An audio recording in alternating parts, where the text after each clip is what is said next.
ಆದರೆ ಕಳೆದ 1.5 ಗಂಟೆಯಿಂದ ಶೋಧ ನಡೀತಾ ಇದೆ. ಬೆಳಗ್ಗೆ 11:30ಕ್ಕೆ ಶುರುವಾಯಿತು.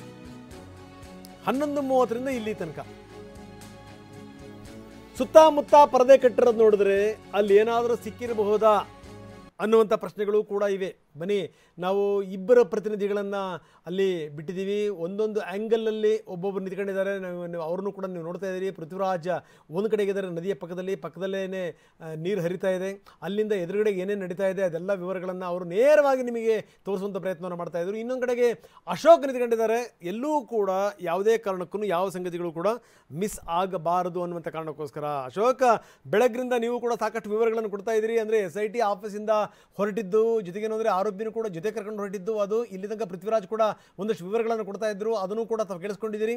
ಎಲ್ಲಿ ತನಕ ಬಂದಿದೆ ಕಾರ್ಯಾಚರಣೆ, ನೀವು ಇನ್ನೊಂದು ಆ್ಯಂಗಲಲ್ಲಿದ್ದೀರಿ, ಇನ್ನೊಂದು ಭಾಗದಲ್ಲಿದ್ದೀರಿ, ಏನು ನಡೀತಾ ಇದೆ?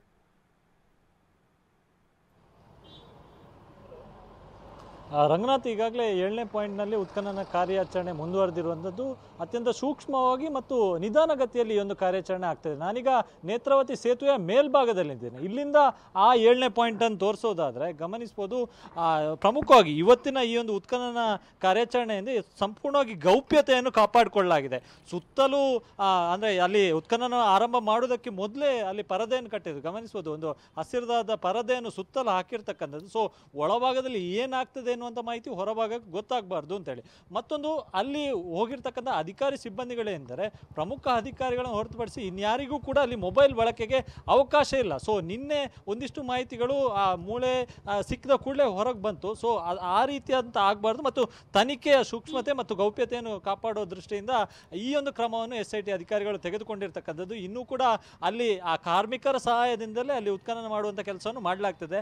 ಆದರೆ ಅನಿವಾರ್ಯ ಸಂದರ್ಭದಲ್ಲಿ ಎಲ್ಲಾದರೂ ಅರ್ಥ ಮೂವರನ್ನು ಬಳಸಬೇಕು ಅಂತ ಅಂದರೆ ಅದಕ್ಕೆ ಬೇಕಾದಂಥ ಸಣ್ಣದಾದ ಮಿನಿ ಹಿಟಾಚಿಯನ್ನು ಕೂಡ ಅಲ್ಲಿಗೆ ಈಗಾಗಲೇ ತೆಗೆದುಕೊಂಡು ಹೋಗಲಾಗಿದೆ. ಇದರ ಜೊತೆಗೆ ಸುಮಾರು 15 ಪ್ಲಾಸ್ಟಿಕ್ ಚೇರನ್ನು ಸಿಬ್ಬಂದಿಗಳು ಅಲ್ಲಿ ತೆಗೆದುಕೊಂಡು ಹೋಗಿದ್ದಾರೆ. ಸೊ ಅಲ್ಲಿ ಅಧಿಕಾರಿಗಳು ಅಂದರೆ ಆ ಸುತ್ತ ಅಧಿಕಾರಿ ಸಿಬ್ಬಂದಿಗಳು ಅಂದರೆ ಹಿರಿಯ ಅಧಿಕಾರಿಗಳು ಅಲ್ಲಿ ಕೂತ್ಕೊಳ್ಳೋದಕ್ಕೆ ಬೇಕಾದಂಥ ವ್ಯವಸ್ಥೆಗೆ 15 ಪ್ಲಾಸ್ಟಿಕ್ ಚೇರ್ಗಳನ್ನು ಕೂಡ ಈಗಾಗಲೇ ತೆಗೆದುಕೊಂಡು ಹೋಗಿರ್ತಕ್ಕಂಥ ದೃಶ್ಯಗಳು ಕೂಡ ನಮಗೆ ಕಂಡು ಬಂದಿತ್ತು. ಸೊ ಅಲ್ಲಿ ಈಗಾಗಲೇ ಉತ್ಖನನ ಕಾರ್ಯ ಆಗ್ತಾ ಇದೆ. ಇನ್ನೊಂದು ಪ್ರಮುಖವಾಗಿ ಗಮನಿಸಬೇಕು, ಆ ದೂರುದಾರ ವ್ಯಕ್ತಿಯಿಂದನೇ ಆತ ಆ 6ನೇ ಪಾಯಿಂಟ್ನ ಸುತ್ತಮುತ್ತ ಇನ್ನಷ್ಟು ವಿಸ್ತಾರವಾಗಿ ಉತ್ಖನನ ಮಾಡಿ ಎನ್ನುವಂಥ ಒಂದು ಬೇಡಿಕೆಯನ್ನು ಕೂಡ ಇಟ್ಟಿದೆ. ಸೊ ಆ ಹಿನ್ನೆಲೆಯಲ್ಲಿ 6 ಮತ್ತು 7ನೇ ಪಾಯಿಂಟ್ ಹತ್ರ ಇರೋದ್ರಿಂದ ಅಲ್ಲಿ ವಿಸ್ತಾರವಾಗಿ ಆಗದಿರುವಂಥ ಸಾಧ್ಯತೆ ಇದೆಯಾ, ಆ ಒಂದು ಪ್ರಶ್ನೆಯು ಕೂಡ ಮೂಡುತ್ತೆ. ಸೊ ತುಂಬ ಅಂದರೆ ಸುಮಾರು 1.5 ಗಂಟೆ ಆಯಿತು. 1.5 ಗಂಟೆಯಿಂದಲೂ ಕೂಡ ಅಲ್ಲಿ ಅಧಿಕಾರಿ ಸಿಬ್ಬಂದಿಗಳು ಮತ್ತು ಉತ್ಖನನ ಮಾಡುವಂಥ ಏನು ಪೌರ ಕಾರ್ಮಿಕರಿಂದ ಅವರೆಲ್ಲರೂ ಕೂಡ ಅಲ್ಲೇ ಇದ್ದಾರೆ. ಸೊ ಆ ನಿಟ್ಟಿನಲ್ಲಿ ತುಂಬ ಸೂಕ್ಷ್ಮವಾಗಿ ಮತ್ತು ವಿಸ್ತಾರವಾಗಿ ಉತ್ಖನನ ಮಾಡುವಂಥ ಕೆಲಸ ಆಗ್ತಾ ಇದೆ ಅನ್ನುವಂಥ ಪ್ರಶ್ನೆಯು ಕೂಡ ಬರುತ್ತೆ. ಒಂದು ವೇಳೆ ಅಲ್ಲಿ ಏನು ಸಿಕ್ಕಿಲ್ಲ ಅಂತಂದರೆ, 7ನೇ ಪಾಯಿಂಟಲ್ಲಿ ಏನು ಸಿಕ್ಕಿಲ್ಲ ಅಂತಂದರೆ ಅದನ್ನ ಅಲ್ಲಿ ಕ್ಲೋಸ್ ಮಾಡ್ತಾರೆ. ಅದಾದ ಬಳಿಕ 8ನೇ ಪಾಯಿಂಟ್ಗೆ ಹೋಗ್ತಾರೆ. ಇಲ್ಲಿಂದ 8ನೇ ಪಾಯಿಂಟ್ ತುಂಬ ಹತ್ತಿರದಲ್ಲಿ ಕಾಣಿಸುತ್ತೆ. ಅಂದರೆ ಈ ಬ್ರಿಡ್ಜ್ನ ಪಕ್ಕದಲ್ಲೇ ಆ 8ನೇ ಪಾಯಿಂಟನ್ನು ಗುರುತು ಮಾಡಿರುವಂಥದ್ದು. ಒಟ್ಟು 13 ಪಾಯಿಂಟನ್ನು ಏನು ಆ ಸಾಕ್ಷಿ ದೂರದಾರ ಗುರುತಿಸಿದ್ದ. ಸೊ ಅದರಲ್ಲಿ 8ನೇ ಪಾಯಿಂಟ್ ಇಲ್ಲಿ ನಿಮಗೆ ಗಮನಿಸಬಹುದು. ಆ ದೃಶ್ಯದಲ್ಲಿ ಆ ಕಾಡು ಪ್ರದೇಶ ಪೊದೆಗಳಿಂದ ತುಂಬಿಕೊಂಡಿದೆ. ಅಲ್ಲೊಂದು ಟೇಪನ್ನು ಅಳವಡಿಸಿದ್ದಾರೆ. ಅಂದರೆ ಅಲ್ಲಿ ಈಗಾಗಲೇ 8ನೇ ಪಾಯಿಂಟನ್ನು ಗುರುತಿಸಿ ಅಲ್ಲಿ ಬಂದೋಬಸ್ತನ್ನು ಕೂಡ ಮಾಡಿದ್ದಾರೆ. ಅಲ್ಲಿ ಗನ್ಮ್ಯಾನ್ ಭದ್ರತೆಯನ್ನು ಕೂಡ ಆ ಸ್ಥಳಕ್ಕೆ ಒದಗಿಸಲಾಗಿದೆ. ಅಲ್ಲಿ ಒಂದು ವೇಳೆ 7ನೇ ಪಾಯಿಂಟಲ್ಲಿ ಇವತ್ತು ಏನು ಸಿಕ್ಕಿಲ್ಲ ಅಂತಂದರೆ ಮತ್ತೆ ಎಲ್ಲ ಅಧಿಕಾರಿ ಸಿಬ್ಬಂದಿಗಳು ಇದೇ ಒಂದು 8ನೇ ಪಾಯಿಂಟ್ಗೆ ಮೂವ್ ಆಗ್ತಾರೆ.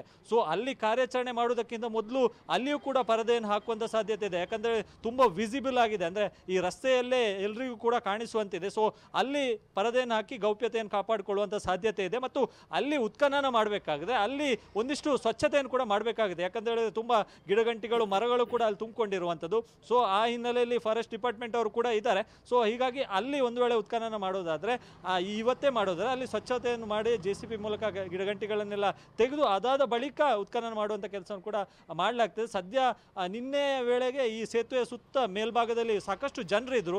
ಆದರೆ ಇವತ್ತು ಒಂದಿಷ್ಟು ಜನರ ಸಂಖ್ಯೆ ಕಡಿಮೆ ಆಗಿದೆ, ಮಳೆಯ ಪ್ರಮಾಣ ಕಡಿಮೆ ಆಗಿದೆ, ಬಿಸಿಲು ಹೆಚ್ಚಾಗಿದೆ. ಸೊ ಇಲ್ಲಿ ಹೆಚ್ಚಿನ ಸಂಖ್ಯೆಯಲ್ಲಿ ಜನ ಕಾಣಿಸ್ತಾ ಇಲ್ಲ. ಆದರೆ ಒಂದಿಷ್ಟು ಜನ ಇನ್ನೂ ಕೂಡ ಕುತೂಹಲದಿಂದ ಏನಾಗ್ತಿದೆ ಎನ್ನುವಂಥದ್ದನ್ನು ನೋಡ್ತಾ ಇದ್ದಾರೆ. ಸೊ ಅವರಿಗೂ ಕೂಡ ಸಾಕಷ್ಟು ಕುತೂಹಲ ಇದೆ. ಒಂದಿಷ್ಟು ಸ್ಥಳೀಯರಿದ್ದಾರೆ, ಇದರ ಜೊತೆಗೆ ಹೊರ ಊರಿಂದ ಬಂದವರು ಕೂಡ ಇದ್ದಾರೆ. ಸೊ ಅವರಿಗೂ ಕೂಡ ಏನಾಗ್ತಿದೆ ಅನ್ನುವಂಥದ್ದು ಇನ್ನೂ ಕೂಡ ಕ್ಲಾರಿಟಿ ಸಿಗ್ತಾ ಇಲ್ಲ. ಸೊ ಅವರು ಕೂಡ ಏನಾಗ್ತಿದೆ ಎಂಬುದನ್ನು ಗಮನಿಸ್ತಿದ್ದಾರೆ. ಸದ್ಯಕ್ಕೆ ಈ 7ನೇ ಪಾಯಿಂಟ್ನಲ್ಲಿ ಉತ್ಖನನ ಕಾರ್ಯ ಮುಂದುವರೆದಿರುವಂಥದ್ದು. ಥ್ಯಾಂಕ್ ಯು ವೆರಿ ಮಚ್ ತಮ್ಮೆಲ್ಲ ಮಾಹಿತಿಗೆ.